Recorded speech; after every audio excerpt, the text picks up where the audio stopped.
అతడి పేరుగాంచిన football player, అదే రొనాల్డ్ అంటారు. ప్రపంచ దేశాల్లో పేరుగాంచిన ఒక అద్భుతమైన ఆటగాడు.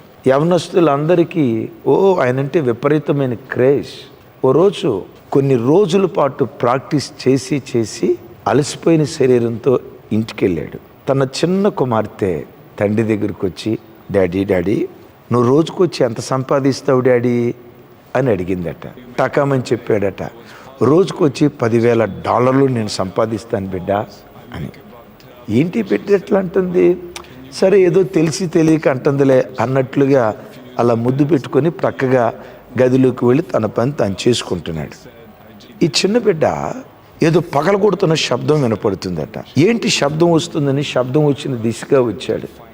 ఆ చిన్న బిడ్డ తను దాచిపెట్టుకున్న డబ్బులు ఆ కిడ్డీ బ్యాంక్ పగలగొట్టి డబ్బులు లెక్క పెడుతుందట.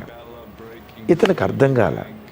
ఆ లెక్కబెట్టే పరంపరలో మొత్తానికి ఆ కిడ్డీ బ్యాంకులో $5,000 ఉంటే వెంటనే ఎగిరి గంతులేసి, డాడీ ఇదిగో $5,000 డాడీ, ఎందుకు బేట నాకు ఇస్తున్నావు? ఈ $5,000 ఎందుకు? ఒక హాఫ్ డే నాతో గడపవా? రోజుకొచ్చి నువ్వు $10,000 సంపాదిస్తానన్నావు కదా, సరే ఒక్క $5,000 ఇస్తా డాడీ నీకు, ఈ హాఫ్ డే మాతో గడపవా? ఆ మాట విని తండ్రి గుండె పగిలిపోయింది. నిశ్చేష్టుడైపోయాడు.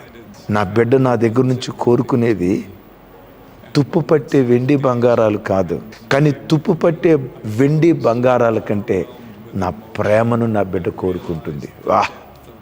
ఆ తండ్రి ప్రేమను పొందాలని, ఆ తండ్రి ఆప్యాయతను పొందాలని నా బిడ్డ తహతహలాడుతుందని నిశ్చేష్టుడై అక్కడికక్కడే కుప్పలా కూలిపోయి బిడ్డను కౌగిలించుకొని వెక్కి ఆడవటం ప్రారంభించి ఆ దినం నుండి ఆటే, పిల్లలే, భార్యే, ఎవరికి ఇవ్వవలసిన సమయం వారికి ఇస్తూ ఓ మంచి భర్తగా, ఓ మంచి తండ్రిగా ఆ బిడ్డ దేవుని చేత దీవించబడ్డాడు. తమ్ముడు, చెల్లి, కుటుంబ సభ్యులకు ప్రేమను పంచండి. దగ్గర కూర్చోబెట్టుకుని ఆప్యాయంగా మాట్లాడండి. ప్రతిరోజు కలిసి భోజనం చేయండి. ప్రతిరోజు సాయంత్రం కుటుంబ ప్రార్థన చేయండి. ఏ కుటుంబం అయితే కలిసి ప్రార్థిస్తారో, కలిసి ప్రార్థించే కుటుంబాలు కలిసి బ్రతకటానికి దేవుడు కృప చూపిస్తాడు. పురుషులారా, డబ్బు సంపాదించి పెడుతున్నా ఏం తక్కువ చేశా? డబ్బు కాదు కావాల్సింది, నీ ప్రేమ ఆప్యాయతలు కుటుంబానికి కావాలి. మన కుటుంబాలను ఓ ఆధ్యాత్మిక కుటుంబాలుగా కట్టుకుందాం. అట్టి కృప దేవుడు అనుగ్రహించునుగాక.